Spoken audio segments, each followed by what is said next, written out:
kalau nggak salah ada buka dan tanda kurungnya. Masalah Ubaidillah ini Pak Skrinter. Masalah Ubaidillah. Itu kan ada kun dan ada lakof. Kalau nggak salah lakof itu kan penghormatan ya. Kalau kun itu beda lagi. Nah itu dibawa-bawa ke kajian ilmu nasab yang kata Wapi kalau kajian nasab dan kajian ilmu hadis itu bainas sama wasumur, atau dia beda jauh kata dia, nggak tahu juga ya, mungkin ada yang mau menanggapin ya. Saya masih bingung juga dengan nasab ini karena saya perhatikan cuma ribut nggak ada ujungnya, nggak ada ketemunya. Karena yang benar-benar keturunan Rasulullah ini nggak mau tampil gitu. Saya juga nggak paham kenapa nggak mau tampil gitu. Ada apa ini? Apa nunggu bom senjata bom nuklir meledak itu tampil mereka? Iya, Bang Konsultan Properti, hostnya minta izin 1 atau barang 2 menit. Teman-teman semuanya yang di bawah bantu tap-tap layar 15 detik ya. Biasa ya, akun itu selalu direpot teman-teman. Ayo kompak biar live-nya panjang. Bantu mau iklan ya. Gimana Bang? Enggak. Ini mau ke narasi.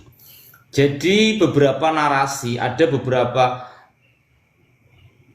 kalalo, waduh. Ya, gini teman-teman semuanya. Kita lihat beberapa video kaitan pernyataan Ketua PBNU baik di YouTube maupun di TikTok, termasuk Rois Amnya yang membela Ba'alawi begitu sangat getol dan membabi buta tanpa menghadirkan bukti-bukti yang akurat. Sedangkan Kiai Haji Imaduddin Usman Al-Bantani ini menulis sebuah karya ilmiah yang dituangkan dalam bentuk tesis. Dan tesis ini bisa diakses oleh seluruh masyarakat Indonesia bahkan dunia yang peduli tentang nasab mulia baginda Nabi. Dari bukti itu ternyata nasab Ba'alawi para habib yang ada di Indonesia ini tidak tersambung kepada Rasulullah baik lewat Ali bin Ubaidillah ke Sayyid Ahmad atau justru ke yang lain, tapi tidak tersambung menurut kajian ini karena diikutkan juga daftar pustakanya dan sumber-sumber daripada kitab-kitabnya. Pertanyaannya, ketika elit-elit PBNU wabil khusus ketua umum dan Rois Amnya membela Ba'alawi, apakah nasabnya akan tersambung kembali atau beliau ini punya sulap seperti Bim Salabimnya Pak Tarno yang akan bisa merubah haplogrup G ras Yahudi Askenazi sesuai yang diterangkan tadi menjadi J1 dengan kode di belakangnya sebagai syarat sebagai keturunan Rasulullah dari Sayyidina Ali dan Fatimah Az-Zahra.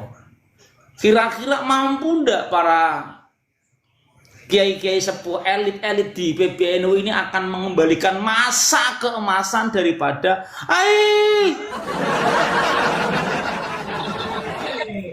keemasan daripada para habib ini?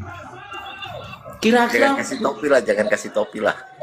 Mampu ndak gitu loh menyelamatkan dari kerungkatan.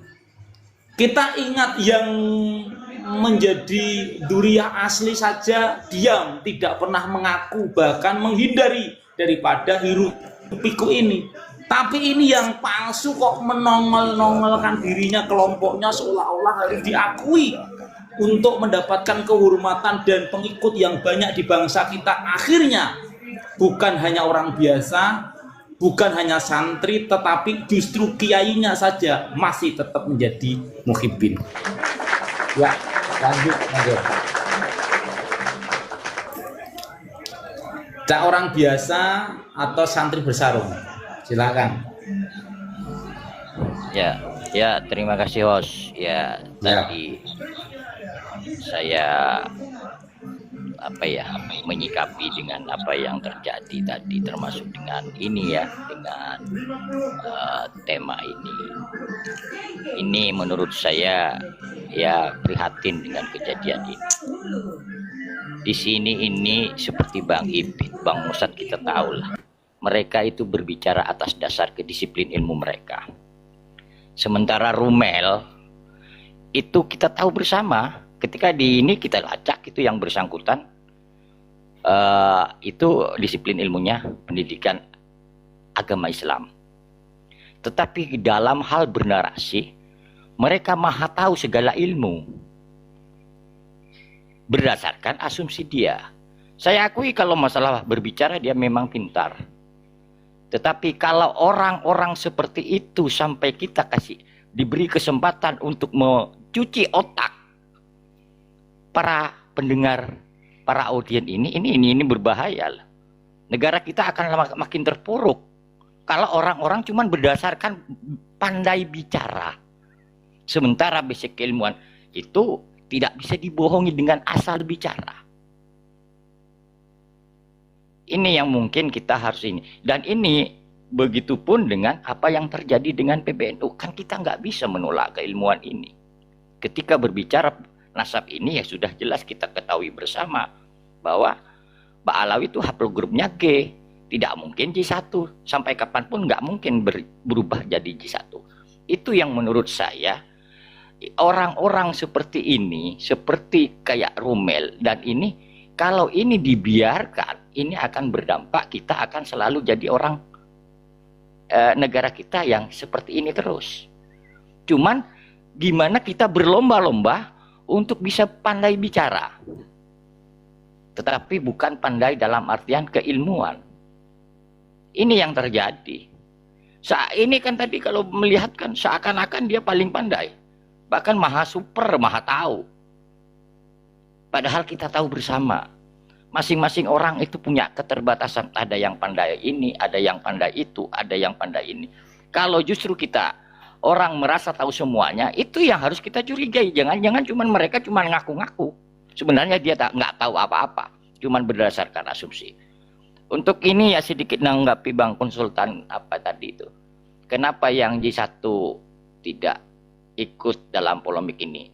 Pertama, masalah itu barangkali kita serahkan kepada beliau itulah. Kedua, barangkali beliau sendiri sebenarnya nggak ingin memamerkan bahwa beliau itu Duriyah yang asli. Ini kebanyakan justru yang asli memang nggak perlu butuh pengakuan, kan begitu. Mana ada yang asli memamerkan? Tetapi kan kita tahu bersama kalau yang asli tentunya kita, yang jelas Duriyah Nabi itu tidak akan jauh berbeda dengan perilaku Nabi, meskipun tidak sama, identik 100% mungkin tidak, tetapi saya yakin sampai kiamat pun yang namanya kambing itu tidak akan pernah menggonggong. Itu saja dulu host, terima kasih. Ya, terima kasih Pak. Saya juga ingin menanggapi host, menanggapi Monggo, Bang silakan, Konsultan Bang ya. Buriki, silakan monggo. Ya, siap. Menambahkan saya cuma satu putaran, nggak banyak Bang Konsultan. Kenapa yang betul-betul keturunan Rasulullah itu tidak bersuara terhadap Ba'alwi atau Babilawi? Ya, nah saya bisa tegaskan di sini bahwa yang asli Duriyah Nabi itu tidak punya kewajiban. Karena mereka enjoy, ibarat kata mereka sedang di Jakarta, ada terjadi sesuatu di Subang, ngapain ribut-ribut dari Jakarta ke Subang, kan begitu. Nah, yang ada, yang wajib itu adalah mereka Babilawi yang mengaku-ngaku, yang wajib menunjukkan kebenarannya, pembuktiannya. Jadi kalau yang asli nggak usah mereka menunjukkan apa-apa atau bersikap apa-apa, atau nakobah-nakobah pun. Selama nakobah mereka tidak diganggu, mereka santai. Tapi kan Babilawi ini membuat nakobah sendiri. Ya kan, yaitu RA. Itu kan sebetulnya pencatatan silsilah keluarga, bukan kepada nasab atau nakobah. karena RA ini bukan narkoba. Jadi kembali lagi, yang wajib itu adalah mereka yang mengaku-ngaku. Wajib menunjukkan kebenarannya. Ini loh gue, cucu Nabi. Ini buktinya, ini saadahnya dari isbat nakobah mana. Kalau dia dari Basro berarti dari Irak, tunjukkan. Kemudian ini loh kitab sejamannya bahwa leluhur kami Ubaidillah itu adalah keturunan dari Ahmad bin Isa, yaitu Muhammad, Ali, dan Husain, dan Ubaidillah. Ini abad 4, abad 5, abad 6-nya ada ceritanya. Kemudian haplogrupnya ini loh. Haplogrupnya kami J1. Kelar. Jadi yang punya kewajiban itu mereka, Bang. Sampai saat ini kami menunggu itu. Tapi apa dikata, Rumail aja yang katanya orang akademisi, begitu naik tetap cocot bacot. Tetap cocot bacot. Padahal kalau kita serang, ya udah kalau begitu ada nggak keturunan baginda Rasulullah yang G? Bagaimana mereka akan jawab atau si Rumail ini akan jawab? Apakah G ini keturunan Rasulullah? Kalau misalkan iya, coba terangkan, bingung dia. Dari mana ke mana G bisa jadi keturunan Rasulullah? Itu barangkali Bang Konsultan. Monggo dia lanjut. Wah, mantap Bang Riki, nek debater ya memang seperti ini.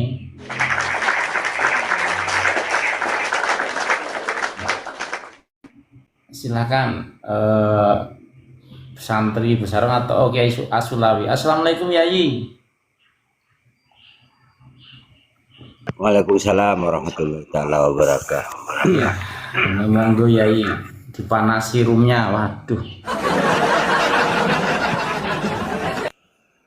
Ya, bukan hai, saya masih masih HK, hampir kiai, bukan kiai haji. HK, hampir.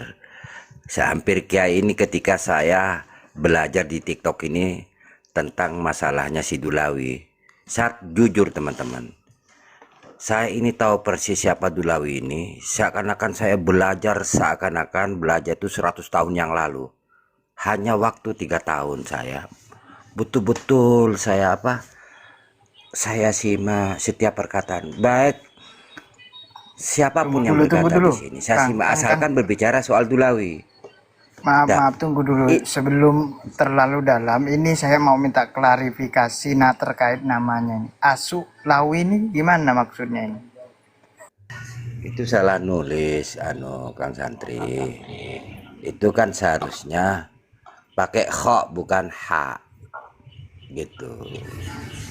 Dan nggak bisa, kamu sudah 7 kali berubah nama, berapa kali yang gitu kan, di warning di situ.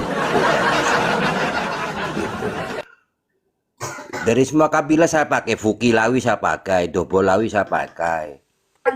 Berapa kabilah ya? Dari kabilah Dulawi ini, jadi Dobolawi, Cancuklawi, Fukilawi, ya. Itu terus Kang Den, itu akun keberapa Kang Den? Akun keberapa? itu nggak tahu, nggak menghitung saya. Ini mau ngubah lagi kan ada O-nya terketik gitu. Padahal saya mau kasih mau kasih K gitu, biar Asukhlawi. Asukhlawi ini kan biar ada keren sedikit bahasa Romawi kuno gitu kan. Banyak haknya gitu kan. Oke, gini teman-teman. Jadi Mbak Ki. Jadi Mbak. Halo. Halo. Oke. Saya tadi memori saya itu kan sudah banyak menampung tentang informasi tentang Dulawi. Begitu Rumel dinaikkan ke atas, tuh hampir mau blank. Siapa yang naikkan ke atas? Panggil Kus lagi, itu sakit dengkul saya. Minum obat berapa kali? 3 kali sejak Rumel ada di sini. Gitu. Dengarkan. Udah nggak usah. Ini Rasul ya. Berapa Rasul? Menghadapi genetik ini, tidak ada satupun yang taslim. Kok ngotot mau berdebat, mau bicara dengan si congornya si genetik ini gitu. Apalagi kalian. Ini dari pertama dari Rasul sampai ke Nabi Muhammad tidak ada satupun yang taslim genetik ini. Langsung dibabii, diapai gitu. Allah mengatakan ini di sini binatang kok. Apa ragu, takut gitu? Sampai sakit saya dengkul tadi. Minum obat 3 kali saya tadi.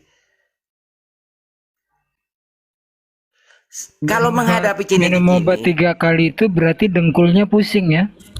pusing. Aduh, Gus masih gini. Hari gini masih berlembut dengan genetik ini. Aduh, Kok nggak nyambung yang sakit dengkul kok yang minum obatnya pusing. Namanya ya juga kalau saya asu. pakai akal dan pikiran, Namanya juga kan? asu. Kalau saya pakai akal dan pikiran, saya gila mendadak saya. Oke, saya buat bukti. Begitu Nabi Allah Ibrahim nggak tahu bagaimana cara memberikan pengertian kepada genetik ini, moyangnya genetik ini. Sudah bermacam-macam cara dilakukan. Dari stresnya itu, Tuhannya itu dipenggal semua kepalanya. Ketika dia pakai akal dan pikirannya menghadapi genetik ini. Kan itu saya jadikan pelajaran gitu. Kalau saya pakai akal dan pikiran menghadapi genetik ini, bisa-bisa gila mendadak saya. Kalau sudah gila, gimana? Masih mau maksa gitu dengan genetik. Itu sudah berapa rasul Allah berikan contoh menghadapi moyangnya genetik ini. Kurang bagaimana lagi? Di kitab jelas, termaktub. Sejarah manusia termaktub. Di sejarah Indonesia termaktub. Kok masih kita sudah kita saja untuk memberikan kesadaran kepada kita. Saya jujur, saya tahu si genetik ini. Saya belajar dari sini dari 3 tahun yang lalu hingga saat ini. Saya betul-betul tekun saya mempelajari. Karena apa teman-teman ya? Dulu Rasul-Rasul Allah bagaimana siksanya menghadapi moyangnya genetik ini. Bagaimana kiai-kiai kita dulu, pejuang-pejuang kita menghadapi si genetik ini. Darah yang ditumpahkan. Masa kita mau ngomong kayak gini aja enggak mau gitu. Terima Darahnya kasih, ditumpahkan. Queen Pembayun. Gitu. Mau bicara soal masih was-was. Kecuali kepada kita biar banyak orang sadar gitu kan. Pastikan bahwa genetik ini adalah kaumnya iblis. Ada faktanya. Untuk meyakinkan itu. Waduh. Seperti itu teman-teman. Gus, kembalikan dulu sebelum ke Om Dejet. Bang Konsultan barangkali mau menanggapi dari paparan dari kami itu. Silahkan. Ya, konsultan properti silahkan monggo. Bang siapa tadi, mata saya udah kerip-kerip sih tadi dinaikin sama Bang Screen. Bang Riki. Ya Bang Riki. Ya sebenarnya gini Bang Riki, Wah, ini kan Mbak iya. Queen, terima kasih. Bang Riki, karena kan saya perhatikan, saya lihat, saya analisakan pemerintah diam aja, MUI diam aja, PBNU ya seperti itu, apalagi Muhammadiyah dan lain-lain. Maksud saya sampai kapan ini permasalahan nasab ini akan berakhir? Karena kalau sama Bang Lawin kita cuma adu-adu argumen, adu data, adu argumen. Saya kemarin saya sempat cerita sedikit ya, saya agak kaget juga kemarin itu ketemu teman. Saya lihat manuskripnya dia itu, saya nggak berani pegang karena tahun 1800 sekian, itu mutasil sampai ke Nabi Sis alaihissalam. Subhanallah betul. Itu sistem transmisinya ya, sanad ya, nasabnya ya, itu nyambung sampai ke Nabi Sis alaihissalam. Saya agak ketawa kalau kaum Mbak Alawi aja tidak bisa menunjukkan datanya benar-benar valid, yang konkret, yang manuskripnya benar-benar ya Bang Aceng, benar-benar terverifikasi ya. Teman saya orang biasa itu, tapi dia punya manuskrip yang tersambung sistem transmisinya itu sampai ke Nabi Sis alaihissalam. Sudah pada tahu kan siapa Nabi Sis alaihissalam? Putranya Nabi Adam. Banyak sekali itu jalur di situ. Saya juga bacanya puyeng gitu. Dari situ saya belajar, oh, orang ini orang biasa, bukan orang alim, orang biasa, teman biasa. Tapi saya kaget betul melihat manuskripnya beliau. Saya nggak berani pegang itu manuskrip, nggak berani foto, tapi saya lihat sendiri itu. Catatan lengkap semua itu. Kayaknya saya sinkronkan dengan Bang Ahlawi, nasabnya kok sampai ke Ubaidillah atau ke Rasulullah, kenapa sampai detik ini nggak terverifikasi sama sekali gitu. Ya mungkin itu aja sedikit narasi dan tanggapannya Bang Skitzer. Terima kasih. Ya, izin saya menanggapi satu putaran Gus Monggo sebelum silakan. Om Bejer, ya. Monggo. Jadi begini, pertanyaan dari Bang Konsultan memang beberapa bulan yang lalu ada pada kami. Bahkan kami secara fisikly sudah memberikan surat ke pihak-pihak seperti halnya ke Pak Presiden, ke DPR RI, Kemenag, BIN, MUI, PBNU, dan Muhammadiyah. Surat itu mempertanyakan polemik nasab 1, 5 poin yang kami tanyakan atau pengaduan. 1. Polemik nasab, 2. Pembelokan sejarah, 3. Penyesatan akidah Islam, 4. Pemalsuan makam, dan yang kelimanya saya lupa. Itu sudah bentuk fisik surat pengaduan sifatnya. Ketika seiring berjalan waktu kita melihat fakta, ternyata di pemerintahan juga sudah dimasuki orang Babilawi. Awalnya LBY masuk di Watimpres, kemudian kesininya ada Nusron Wahid, kemudian di MUI juga Pasti tersusupi, kumat. Ini Bang Riki kayaknya. kemudian di Sinyalnya Bang PBNU Riki putus-putus ya. enggak, sama saya enggak. Kok putus? Yang Bang orang biasa isinya tidak bagus. Nah di sini tenang, aman, Iya. terdengar. Nah, kemudian di PBNU juga ada 9 di sana. Bahkan Habib-habibnya ada bercokol di sana termasuk LBY. Jadi, kenapa tidak bertindak? Padahal sebelum-sebelumnya ada ketika penyesatan akidah Islam atau penistaan agama, dengan gesitnya mereka mengeluarkan fatwa dan sebagainya, sesat gitu kan. Tapi kenapa ke Babilawi ini tidak serta-merta? Nah, ini juga menjadi satu kendala yang ada di Indonesia. Dan untuk dari pemerintah sendiri, Sekyu Presiden untuk menangani ini memang ada satu kajian-kajian pertimbangan. Kalau menurut dugaan saya, kenapa? Karena ini tidak pure Babilawi saja, tapi sudah mereka mempunyai pengikut daripada mukhibin.